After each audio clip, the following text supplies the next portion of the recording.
विभवई तुझ अर्पियेले तू ते चर्पिली नवी कविता रसाला लेखा प्रति विषय तूच अनन्य झाला देव देश आणि धर्म यावर मनापासून प्रेम करणाऱ्या उपस्थित सज्जनांचे शाहू फुले आंबेडकर जगामध्ये स्वागत आहे. कारण पुरोगामी महाराष्ट्र म्हणता म्हणता आम्ही महाराष्ट्राला कुठे नेऊन ठेवलंय हे आम्ही बघतोय.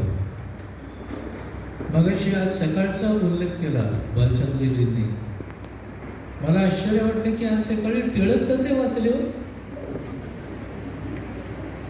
जयंतीमुळे की काय कोणास ठाऊक, पण आज या सगळ्या गदारोळातून अजून टिळकांबद्दल काही आलेल्याचं तरी वृत्त नाहीये. देशातला एकमेव नेता असा की ज्या नेत्याला भगवान आणि महाराज या दोन्ही उपाध्या लोकांनी दिल्या. एका तरी राजकीय नेत्याच्या नशिबाला जावं. ज्या वेळेला उत्तर हिंदुस्थानामध्ये टिळक जायचे त्यावेळेला टिळक भगवान की जय किंवा टिळक महाराज की जय या घोषणा दिल्या जायच्या. भगवान आणि महाराज कुठच्या कुठे लोकांनी घेऊन बसवला होता. आणि त्यांच्या जन्म ज्या राज्यात झाला आणि जिथे त्यांनी भरपूर कार्य केलं त्यांनी मात्र त्यांच्या झोळीमध्ये सध्या काय पडतंय? चूक टिळकांची नाही आहे का, हे सगळं करणाऱ्यांची. अशोक भोसलेंनी जो मुद्दा मांडला ना ते फार महत्वाचे मुद्दे होते. म्हणजे ते आजच्या विषयाशी संबंधित नसले तरी सुद्धा एका परीने संबंधित असलेले होते. शेवटी असं आहे की घोडा का अडला, भाकरी का करपली आणि पानं का छाटली या सगळ्याचं उत्तर एकच असतं, न फिरवल्यामुळे. त्या पद्धतीने आजची जनरेशन अशी का वागते याचं कुठेतरी एक बोट आपल्याकडेही आहे हे लक्षात ठेवायला हवं. या बाबतीत नुसतं मुलांचं नाही तर पालकांचंही काउन्सिलिंग होणं हे आवश्यक आहे. आणि हे ज्या वेळेला वेगवेगळ्या गावांमध्ये काउन्सिलिंग करायला म्हणून मला मुद्दाम बोलवलं जातं त्यावेळेला येणारे प्रश्न जेव्हा मी बघतो त्यावेळेला जास्त ठाम होत जातो. आणखीन एक गोष्ट अशी की नुसते येत नाही त्याच्यापेक्षा होतं कसं की एका दिवसाचा आपला कार्यक्रम असतो, कोणताही कार्यक्रम.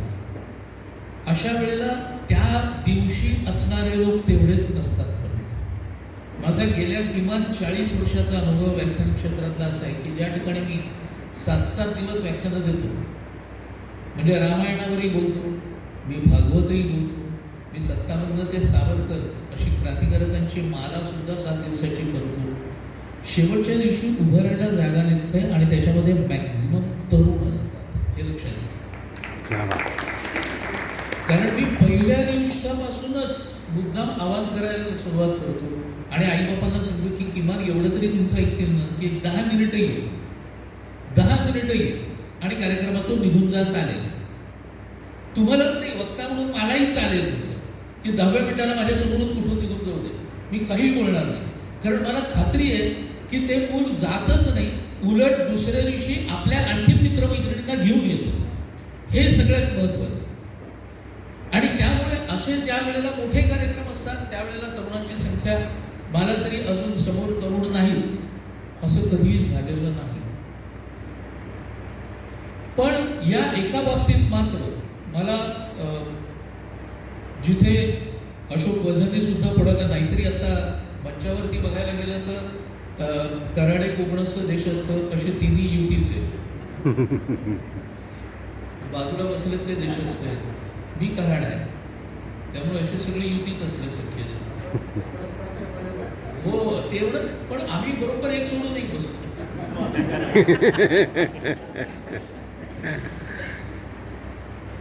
आज ज्या पुस्तकाच्या प्रकाशनासाठी आपण सगळे जमलो त्या 1948चं अग्नितांडव या पुस्तकाचं प्रकाशन झालं असं घोषित केलं. या पुस्तकाच्या निमित्ताने हे पुस्तक तर मी वाचलं आहेच.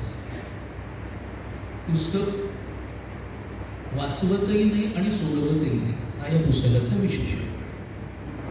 कारण पुस्तक वाचवत नाही असं जर म्हटलं तर प्रकाशकाला लोक विचारतील मग आम्ही घ्यायचं कशाला. हां, जर वाचवतच नाही तर घ्यायचं कशाला, उगाच घरात पडून राहणार.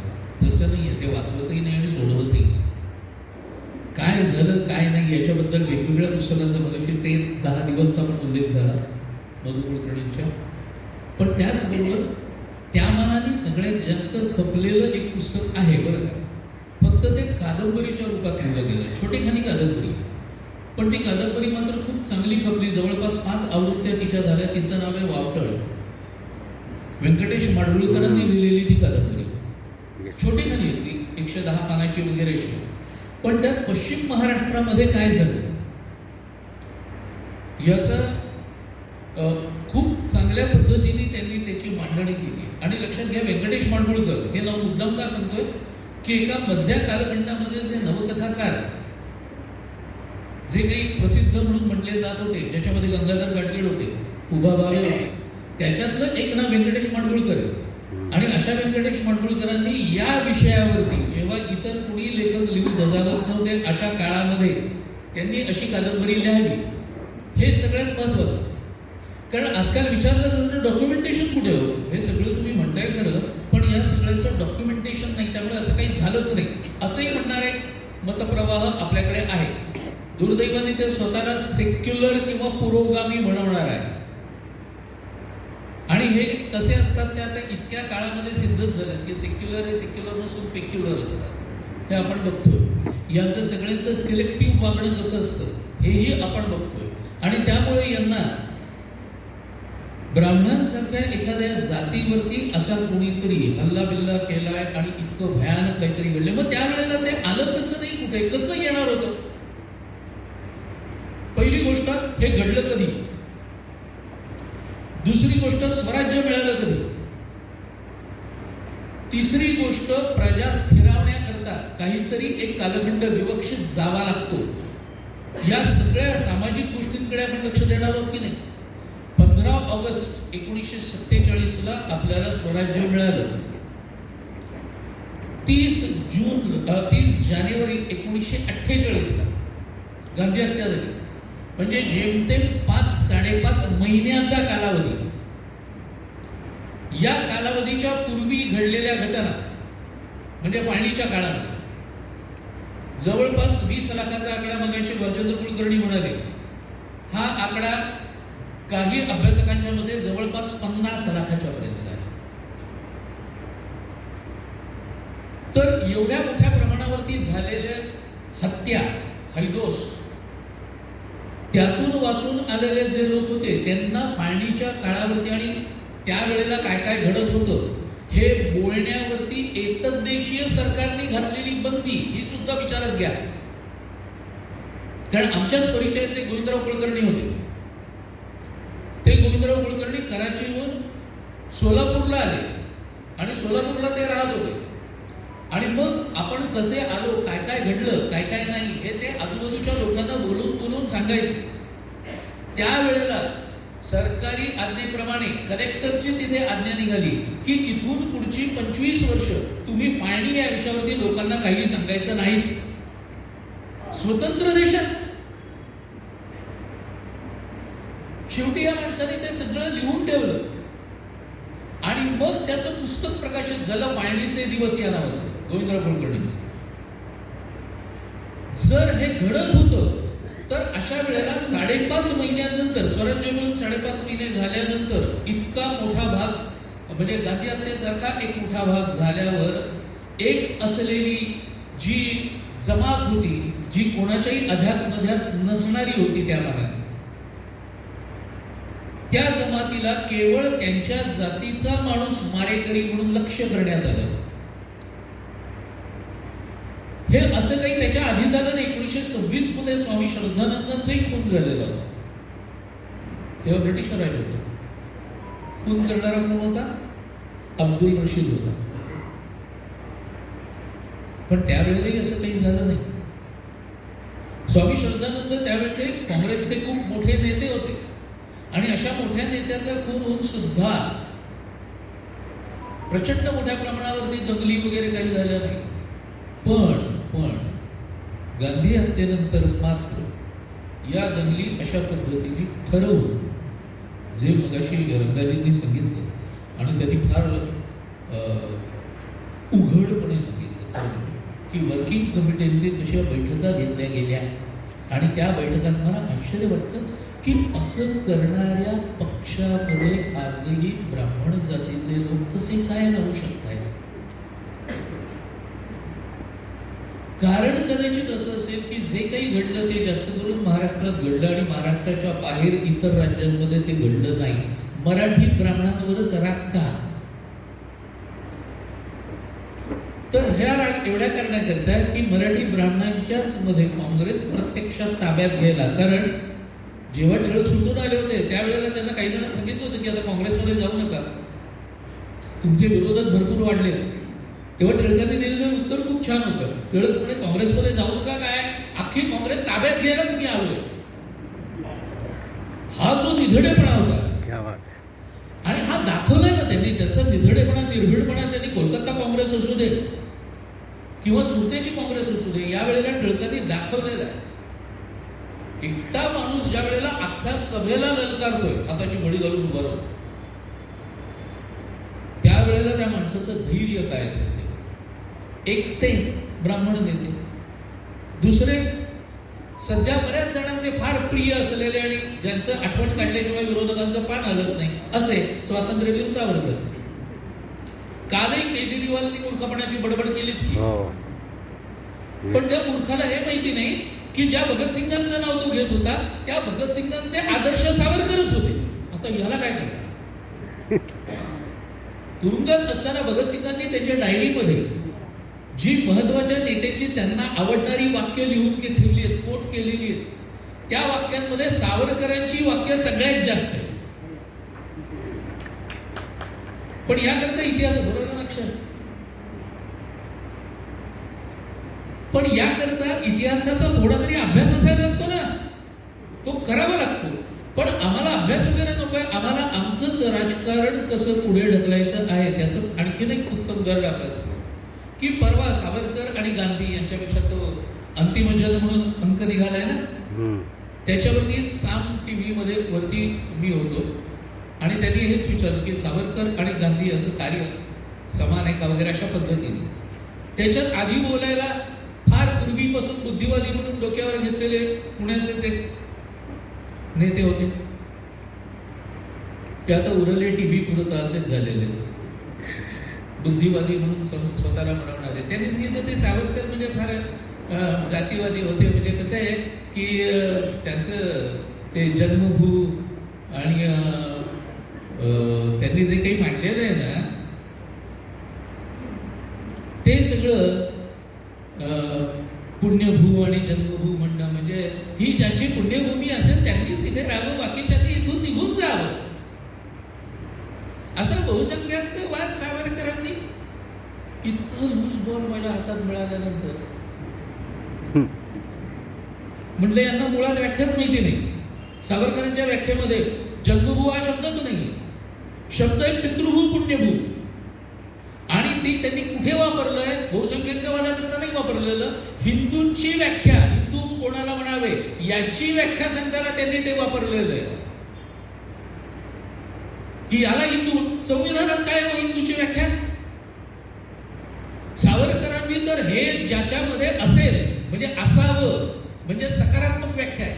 संविधानाची व्याख्या आपल्याला माहिती आहे ना, जो मुसलमान नाही, जो ख्रिश्चन नाही, जो अमका नाही, जो तमका नाही, जो ढमका नाही त्याला हिंदू असं म्हणा. सावरकरांनी तर सरळ सरळ व्याख्या दिलेली कोणाला म्हणावं.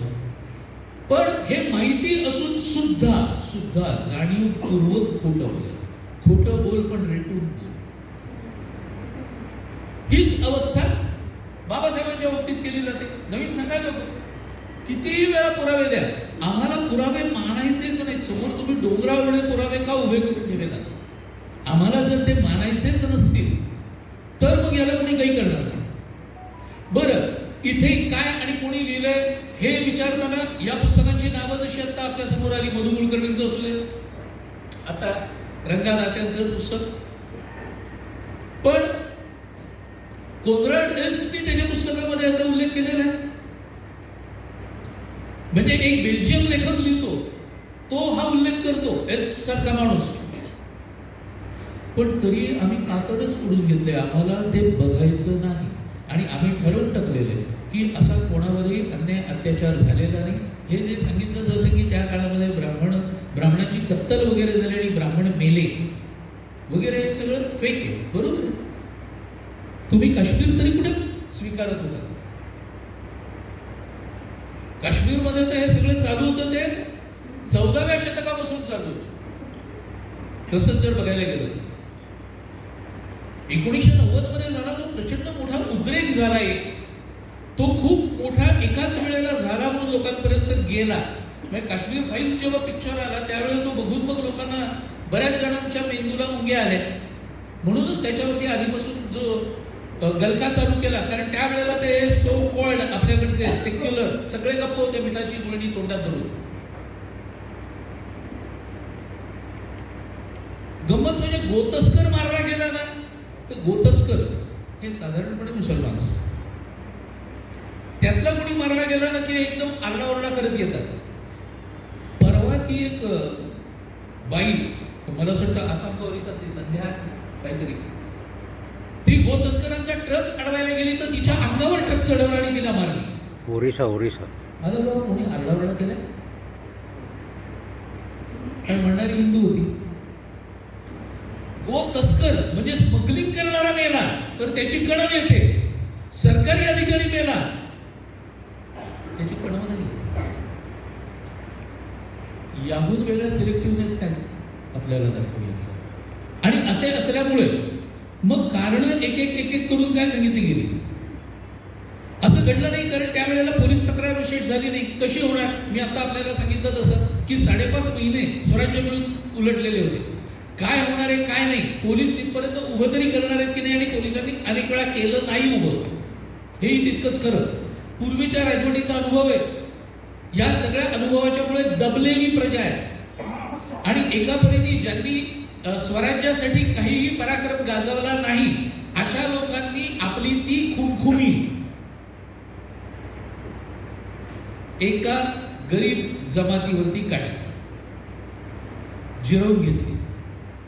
मग या होते ते गुंड होते, जे मगाशी रंगाजींनी सांगितलं त्याप्रमाणे हा एकत्रित येऊन केलेला हल्ला आहे. हा कोणत्याही एका समाजाच्या माथी नाही आपल्याला मारताय.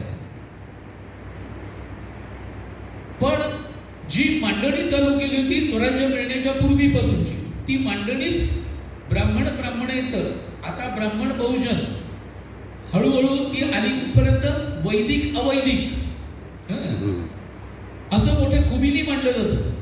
म्हणजे परवा एकाने बोलताना मला सांगितलं होतं की वारीमध्ये ब्राह्मणांचं वारी ही पूर्वीपासून जतन केलेली बहुजनांनी. ब्राह्मणांचा त्यात काय सहभाग, काय सहयोग वापरली जाते. जोग महाराजांचाच गाथावर का वापरला जातो, साखरे महाराजांचीच ज्ञानेश्वरी वापरली जाते परंपरेत, कंधारकर महाराजांचाच गाथा वापरला जातो.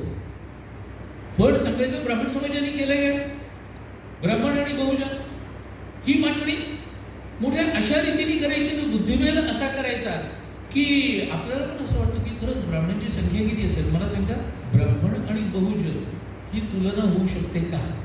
जर तुम्ही ब्राह्मण म्हणून एका जातीची तुलना करता तर बहुजनांमधल्या सगळ्या जातींची करायला पाहिजे ना. यातला टक्का सांगता येतं, त्यातला पण प्रत्येक जातीनुसार टक्का तुम्ही सांगायला पाहिजे. तसं केलं जातं का? तसं नाही केलं जात. स्वाभाविक ब्राह्मणांचा टक्का कमीच येणार, कारण पर्सेंटेज कमी आहे म्हटलं तर टक्का कमी होणार. आणि सगळ्यांचा तुम्ही एकत्र करून सांगितल्यानंतर तो मोठाच असणार. पण बुद्धिभेद केला जातो, वाचणारा ते तशा पद्धतीने वाचतच नाही, तशा पद्धतीने विचारही करत नाही, आणि म्हणून ही अवस्था होती. आणि किती काळ हा भाग एक झाले की बुद्धिभेद आमच्या डोक्यात पूर्णपणे इतका आता भिनलेला आहे की ब्राह्मण नाही, आपल्याला असं ब्राह्मण असं काही आपण मानत नाही. बरोबर आहे, संपत आला तरी शहाणपण येत नाही. जात माझ्या घरात वगैरे सगळं मान्यच आहे. मी बाहेर पडलो की मी हिंदू असतो हेही मान्यच आहे. पण समोरचं जोपर्यंत स्वतःची जात राखून असतो तोपर्यंत, सावरकरांचं एक वाक्य बरं का, खऱ्या अर्थाने मानवता धर्म हाच खरा धर्म असं आम्ही मानतोच. पण जोवर ख्रिश्चनाचे ख्रिश्चनच राहतात, मुसलमानाचे मुसलमानच राहतात, तोवर आम्ही हिंदूचे हिंदूच राहणं क्रमप्राप्त आहे. क्या बात आहे.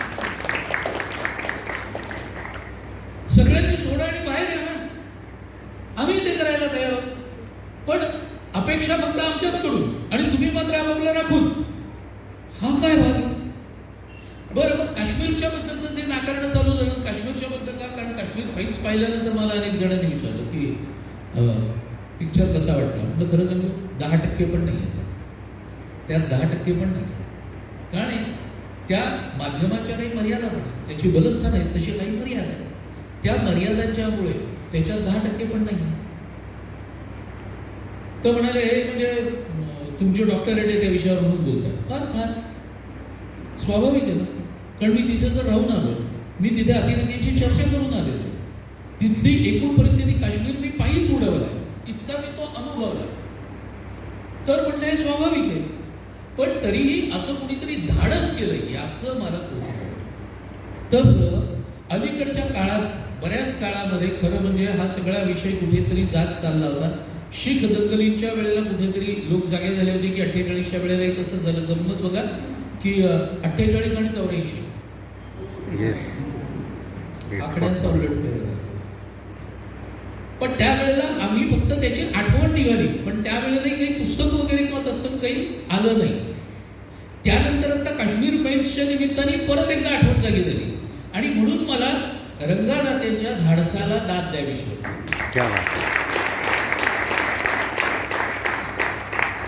की निर्भीडपणे आता त्यांनी हा विषय मांडला. मग कोणीतरी असं आपल्याकडे ना सगळेच आपण हे स्वयंघोषित शहाण, कारण आपल्याला फक्त बुद्धिमत्तेचा ठेका दिलेला आहे परमेश्वराने, त्याला आपण तरी काय करणार.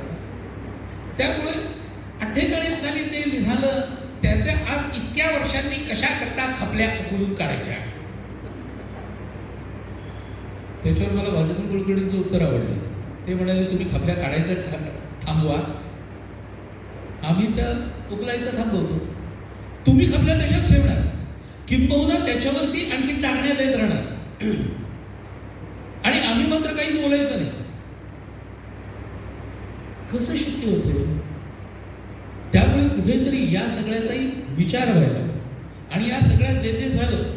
बरं, काही लोकांनी आपली आत्मचरित्र वगैरे लिहिली आहेत, त्यांनी पण काही ठिकाणी उल्लेख केला आहे बरं का. म्हणजे माधवराव खडीलकरांचं आत्मचरित्र आहे, आत्ता अलीकडे आलेलं आहे. आशाताई खडीलकरांचे यशभाग माधवरावांनी एक पान भरलेलं. त्यांचं सांगलीच्या जवळ जायगव्हाण नावाचं गाव आहे, त्या गावामध्ये त्यांचा मोठा वाडा होता.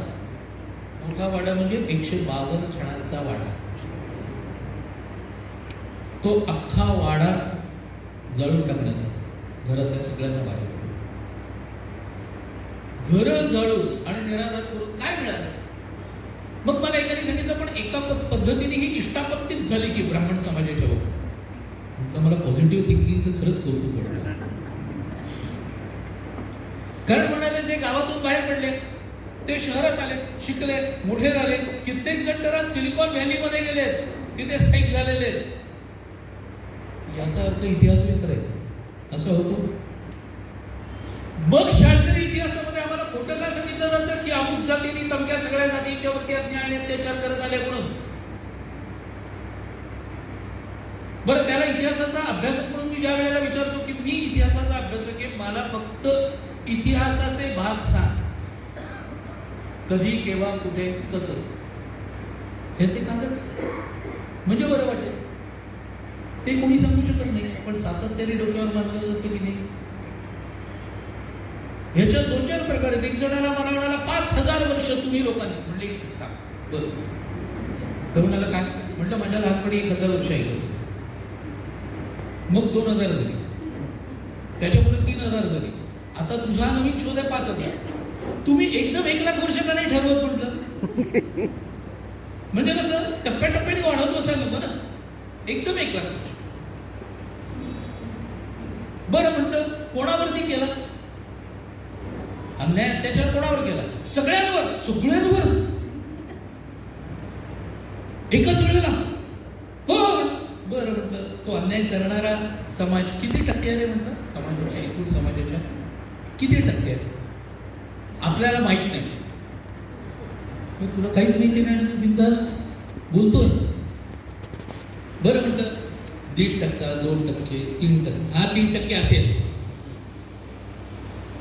3% लोकांनी 97% लोकांच्या वरती 5,000 वर्ष अन्याय आणि अत्याचार केला. बरोबर, एकदा क्लिअर पिक्चर. हा म्हणाला. मग म्हटलं आता शांतपणे मला उत्तर द्यायचं, शांतपणे, हे महत्वाचं, अधोरेखित. काय 3% लोक 97% लोकांवर 5,000 वर्ष अन्याय आणि अत्याचार करत आले आणि 97% लोकांना कळलंच नाही. शहाणे कोण? शहाणे कोण? हा म्हणला याचा आम्ही विचार नाही केला, कारण आगा जे घडलेची नाही त्याची वार्ता पुससी काही. वर्ल्ड हिस्ट्री नावाचा काहीतरी भाग असतो आणि वर्ल्ड हिस्ट्रीमध्ये सगळ्यात जास्त अन्याय अत्याचार करणारे आणि तो सहन करणारे जे 2 समूह सांगितले, त्यातला जे पीडित आहेत, शोषित आहे, तो वर्ग आहे साऊथ आफ्रिकेमध्ये निगरो, आणि त्यांच्यावरती अन्याय आणि अत्याचार वर्षानुवर्ष करणारा अमेरिकेतला गोरा समाज. आम्हाला पुढे काय माहितीस, आम्हाला कोणी तरी काहीतरी सांगतं आणि याचा दुसरा अगदी उलट लंपक जातो तो आमच्याकडच्या लोकांमध्ये. कारण नॉनव्हेज खाणं म्हणजे आपण पुढारलो ही सध्याची अवस्था आहे. मग त्याच्यावरती मला 5,000 वर्षापूर्वी ब्राह्मण सुद्धा गायी खात होते मारून. लिहिलं वेदात रेफरन्स नाही, म्हणजे असं मी सोशल मीडियावर वाचलो. सोशल मीडियावरती इतिहासाचं ज्ञान किती असतं गुरुप्रसाद, तुला माहिती आहे किती असतं ते? तेव्हा तो इतिहास सांगताय म्हटलं सोशल मीडियावरचा. बरं, आता वादा करता म्हटलं, चल तुझ्याकडे रेफरन्स नाही, वादा करता क्षणभर मानू की 5,000 वर्षापूर्वी ब्राह्मण गायी मारून खात होते. याचा दुसरा याचा दुसरा अर्थ असा होतो की गेल्या 5,000 वर्षात असं काही त्यांनी केलं नाही का? 5,000 वर्षापूर्वी खात होते, याचा अर्थ गेल्या 5,000 वर्षात केलं नाही, म्हणजेच न करणं चांगलं ना. तसं तर प्राचीन काळी आपले सगळे लोक असं म्हणतात. भारतीय समजूत नाही, भारतीय परंपरेतली ती समजूत नाही, पण असं म्हणतात की फार प्राचीन काळी आदिम जमाती ज्या होत्या किंवा माणूस जो पहिल्यांदा आला त्यावेळेला तो तर कमरेला पानं गुंडाळून राहत होता. आज तसंच राहायचं म्हणजे फाटके कपडे घालून मिरवतो ती गोष्ट वेगळी, त्याच्याबद्दल मला काहीच म्हणायचं. पण मग आम्ही हळूहळू तिकडे चाललोय का याचाही विचार नको करायला, किंवा ते शहाणपणाचं होतं का? आजही तसंच बांधला आणि फिरा. काय बोलतोय, कोणता युक्तिवाद करतोय, पण याच्यामुळे समाज कसा भ्रमित होतो हे भ्रमित करणं किमान 65 वर्ष आपल्याकडे चालू आहे. 65 वर्ष काँग्रेस केंद्र सत्तेत आल्यापासून आणि त्यांनी शिक्षण क्षेत्र आणि माध्यम याच्यामध्ये डाव्यांचा भरणा केल्यापासून, डाव्यांनी सत्तेत येणं स्वीकारलं नाही, त्याच्याऐवजी ही माध्यमं याच्यामध्ये ते शिरले आणि त्याच्यामुळे किमान 4-5 पिढ्यांची तरी डोकी त्यांनी नासवली. आणि काँग्रेसनी सत्तेत असल्यामुळे, कारण काँग्रेसला सत्ता म्हणजे आपल्या बापजाद्यांची इस्टेटच वाटत होती, त्यामुळे तसेच ते राहणार होते. मी याच्यात सगळ्यात मोठं धन्यवाद देतो तो सोशल मीडिया. सोशल मीडिया दुधारी शस्त्र आहे, पण ते चांगल्या रीतीने सुद्धा चालवता येतं. जे आम्ही काही वर्ष बोलत होतो आणि जे आम्ही लिहित होतो ते अनेक प्रस्थापित वृत्तपत्र छापतही नव्हती, कारण त्यांच्याकडे ठराविक बुद्धिवादी, बघा ना, बुद्धिवादी लेखक, बुद्धिवादी पत्रकार, अजूनही त्यांचीच नावं येतात आणि त्यांचेच लेख येत असतात. ते आम्ही सोशल मीडियावरती लिहिते झालो, त्याच्यातून लोकांच्यापर्यंत खरं काय ते पोचायला लागलं. आणि मग हे असे पिवळा इतिहास वगैरे लिहिणारे जे लोक आहेत ना, यांचं सगळ्यांचं पितळ उघडं पडायला लागलं. आज काही तरुण मुलं इतिहासाच्या पाऊलखुणा सारखं जे एक समूह आहे फेसबुकवरचा, तो जर आपण पाहिला त्यात ही सगळी तरुण मुले, गुरुप्रसाद कानेटकर वगैरे ही सगळी मुलं, तेव्हा हे सगळे जण कागद दाखव, बाप दाखव नाही तर श्राद्ध कर अशाच थाटात असतात की कागद दाखवा तर बोला, नाही तर नाही बोलायचं. असं करून ही मुलं, बरं वेगवेगळ्या जातीची मुलं आहेत ही, हे सगळे एकत्रितपणे ज्या वेळेला इतिहास लिहितात तेव्हा त्याच्यावरती डोळे झाकून आमच्यासारखे लोक विश्वास ठेवतात. त्याला कारण खात्री आहे की त्याच्या पलीकडे, कागदपत्राच्या पलीकडे काहीच घडणार नाही. असं आपण काही बघतोय का? पण या एकतर सोशल मीडियाचा धन्यवाद द्यायलाच पाहिजे. आणि दुसरं 2014 पासून बदललेला मनू, त्यामुळे ते सगळे पिसाटले. डावे आणि काँग्रेसी ते पिसाटलेत, ते त्यामुळे पिसाटलेत. नाही तर मला सांगा, एका मुख्यमंत्र्याची चौकशी 9 तास केली जाते सीबीआय कडून. सिटिंग असलेला चीफ मिनिस्टर त्यावेळेला कोणी रस्त्यावर उतरत नाही, पण कोणत्याही सीटवर नसलेल्या स्त्रीची काल ईडी परवा चौकशी करत होती, त्यावेळेला मात्र रेल रोको केला जातो. काय? आणि आम्ही गांधीवादी आहोत आणि आम्ही सत्य, आम्हाला तुमचा गांधीवाद माहिती आहे, कारण गांधी बाबा की जय आणि पंडित नेहरू की जय असं म्हणत म्हणतच ब्राह्मणांची घरं जाळण्यात आली होती 48. वर काही ठिकाणी शहाजोगपणे असं सांगण्यात आलं की घरातल्या लोकांना बाहेर काढा बरं, कारण आपण अहिंसावादी आहोत. गांधी बाबा अहिंसावादी होते, त्यामुळे मारायचं नाही कोणाला, म्हणजे मारायचं नाही पण लुटायचं. आपल्याकडे हिंसेचे किती प्रकार दिलेत ते एकदा बघा. श्रीमद भागवतातही सांगितले, वाचिक, कायिक, मानसिक, 3 प्रकारच्या हिंसा दिल्यात आपल्याला. आणि या प्रत्येकामध्ये सुद्धा असलेले उपप्रकार असे मिळून 10 प्रकार आहेत हिंसेचे. मग ही अहिंसा ही कोणत्या प्रकारची? आणि म्हणून आता आजही आपल्याला सांगतो की पुण्यासारख्या ठिकाणी आपण आहोत. आज या महत्त्वाच्या पुस्तकाचं प्रकाशन, खरं म्हणजे हा हॉल हा कमी पडायला पाहिजे होता. ब्राह्मण समाज किती राहतो पुण्यामध्ये मी वेगळं सांगायला आपल्याला. आणि या पुण्यातही किमान 300-400 घरं ब्राह्मणांची जाळण्यात आली होती, बरं का. कदाचित ब्राह्मण समाज असा संकोचून गोगलगाय झाल्यासारखा मला वाटतो.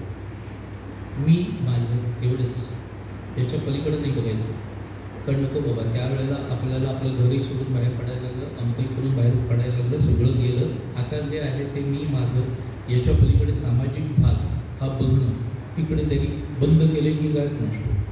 आणखीन एक 48च्या जळीत काढण्याचं मला जाणवलेलं आणखी एक सूत्र आपल्याला सांगतो. बऱ्याच ठिकाणी संघाच्या विरोधातून सुद्धा हे झालेलं. काळी टोपी, दंड हा दिसतो. मग त्याच्याकरता परत खोटं नाटक किती काय काय गोष्टी पसरवल्या गेलेल्या आहेत की आमच्याकडे मुंबईमध्ये एका मिठाईच्या दुकानाचं ओपनिंग त्या दिवशी झालं. आता त्या माणसाला काय स्वप्न पडलेलं होतं तिथे पुण्यात काय झालं. मिठाईच्या दुकानाचं ओपनिंग झालं म्हटल्यानंतर त्यांनी स्वाभाविकपणे मिठाई वाटली लोकांना, पेढे वाटले लोकांना.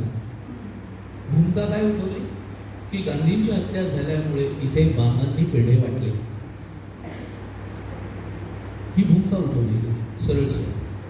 साखर वाटली, पेढे वाटले. मला सांगा, इतके बिंडोक लोक असतील का की समजा आपल्या मताच्या विरोधकाची एकाची हत्या झाली तरी सुद्धा तो संपूर्ण देशभर किती प्रसिद्ध आहे हेही विरोधकांनाही माहिती असतं. अशा वेळेला इतके विकृत कोणी असतील का की त्या आनंदापोटी साखर वाटतील किंवा पेढे वाटतील? कारण ज्याला वाटतोय तो आपल्याच मताचा असेल याची खात्री नसते ना. म्हणजे खोट, आणि आजही हे खोटं आमचे पुरोगामी लोक कुरवाळत असतात बरं का. काय करणार, त्यावेळेला काही जणांनी पेढे वाटले त्याचं काय, टी व्हीवरच्या चर्चांमध्ये विचारलं जातं. आता सांगा, यांना बुद्धिवादी म्हणायचं का काय म्हणायचं नेमकं? पण स्वतःचं खोटं कायम कुरवाळत राहणारे असेच हे लोक असतात, कारण याची डोकी सबवर्ट झालेली आहे. एकदा मेंदूचं सबवर्जन झालं ना की तुम्ही डोळ्यासमोर कितीही पुरावे आणून टाका, ते पुरावे माणूस मानायला तयार होत नसतो. पण तेव्हा तर असे प्रत्यक्ष हल्ले झाले. आता प्रत्यक्ष हल्ले करण्यासारखं समोर काही दिसत नाहीये, म्हणून खोटा इतिहास रचून चालले. खोट्या इतिहासाला खरं वळण देण्याचा प्रयत्न एक वेगळ्या प्रकारचा चालू आहे. असं कधी टिकत नसतं, आपण तिकडे लक्ष द्यायची गरज नाही म्हटलं, लक्ष द्यायची गरज नाही असं म्हणता म्हणता असे लोक फुकावत चालतात. त्याचं काय? त्यामुळे मला जिथे दिसेल तिथे मी किमान अभ्यासही प्रकट व्हावा, नाहीतरी झाकोनी असावे, समर्थांची उक्ती जी त्याच्याप्रमाणे प्रगट तरी व्हावं. आपल्याला उत्तर माहिती नसेल तर इतिहासाचा अभ्यास करणाऱ्यांच्याकडून त्याचं उत्तर जाणून घ्यायचा तरी आपण प्रयत्न करावा, नेमकं काय आहे आणि खरं खोटं. कारण दृश्यश्राव्य माध्यमं इतकी प्रचंड बोकाळलेली आहेत की त्याच्यामधून इतिहास पाहिला की लोकांना तोच इतिहास खरा असं वाटायला लागतं. आणि ते 10 वेळा आदळलं की मग मध्यंतरी एक सिरियल आली होती ना, ज्याच्या अनेक भागापेक्षा जो विरोधक ब्राह्मणांवरचा भाग होता तो त्या ऐतिहासिक सिरियलने 200 एपिसोड असतात एवढा चालवला. 200 एपिसोड म्हणजे नायक कोण आहे असा प्रश्न पडावा काही वेळेला इतका. आणि हे बघून बघून लोक विचारतात. लोकांना म्हटलं मुळातली पुस्तकं वाचा ना, मुळातून वाचा. ते काय एक डिस्क्लेमर देऊन मोकळे होतात, पण त्याच्यामुळे बघणारा जो सामान्य माणूस असतो तो डिस्क्लेमर वाचतही नाही. काय होतं ही अवस्था पण बघायला हवी. तसं 1925 मध्ये संघाने हिंदूंसाठीची म्हणून जी संघटना स्थापन केली तोपर्यंत 1885 मध्ये निर्माण झालेली भारतीय राष्ट्रीय काँग्रेस हिने स्वतःचं हिंदू पण सोडलं आणि सगळ्यांना हिंदी करून टाकलं. त्यांच्यातले हिंदू हिंदी झाले पण मुसलमानच राहिले. हिंदी सगळ्यांनीच व्हायला पाहिजे होतं ना, तसं झालं नाही. आणि मग हे हिंदीकरण डोक्यात एवढं भिजलं की 1925 मध्ये राष्ट्रीय स्वयंसेवक संघाची स्थापना तरी काय झाली असं वाटायला. त्याच्या आधी हिंदूंचा एक राजकीय पक्ष म्हणून हिंदू महासभेची स्थापना झाली होती. आज अनेकांना हेही माहिती नाही की सावरकरांनी हिंदू महासभेची स्थापना केलेली नाही. सहजपणे बोलतात सावरकरांनी हिंदू महासभेची स्थापना केली ना, म्हणणं नाही, ते हिंदू महासभेचे अध्यक्ष झाले. हिंदू महासभेची स्थापना काही पूर्वी झाली आहे त्यांच्या. पण हिंदू महासभेला सुद्धा ब्राह्मणांनी आपला पक्ष त्यावेळेला मानलं नाही आणि मॅक्झिमम ब्राह्मण हे काँग्रेसमध्येच होते. काँग्रेसचे अनेक नेते ब्राह्मण होते. आणि असं असलं तरी माझं निरीक्षण फक्त हे की एक म्हणजे संघ विरोध आणि दुसरं म्हणजे काँग्रेसमध्ये असलेला मराठी ब्राह्मणांचा जे एक महत्त्व वाढणं, या 2 गोष्टींच्यामुळे हा जो भाग 1948च्या जळीत कांडाचा झाला हा होता होता सुद्धा याच्याकरता आता कारण काय सांगितली जातात नाही. ते काय झालं, समाज खवळलेला होता तसाही ब्राह्मणाच्या बद्दल. का खवळायचं काय कारण होतं? ते ब्राह्मणांमध्ये ते शिवाशिवी वगैरे हे जे सगळं भाग असतो ना फक्त ब्राह्मणांमध्येच असतो. फक्त ब्राह्मणांमध्येच होता का? अभ्यास करा आणि मग बघा, म्हणजे तुम्हाला प्रत्येक जातीत दिसेल.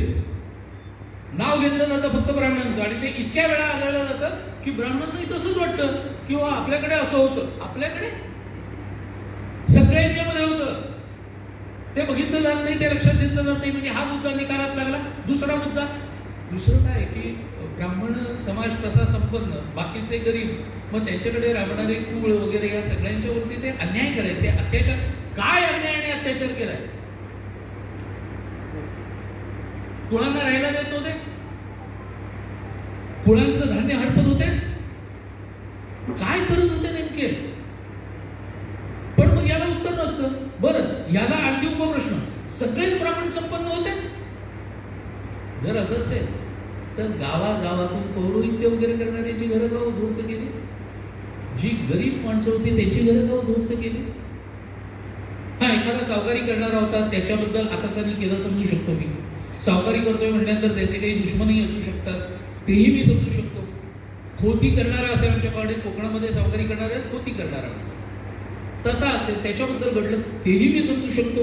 पण असं काही न होता अत्यंत गरीबातला गरीब ब्राह्मण असला तरी त्याला देशोधडीला का लावण्यात आलं?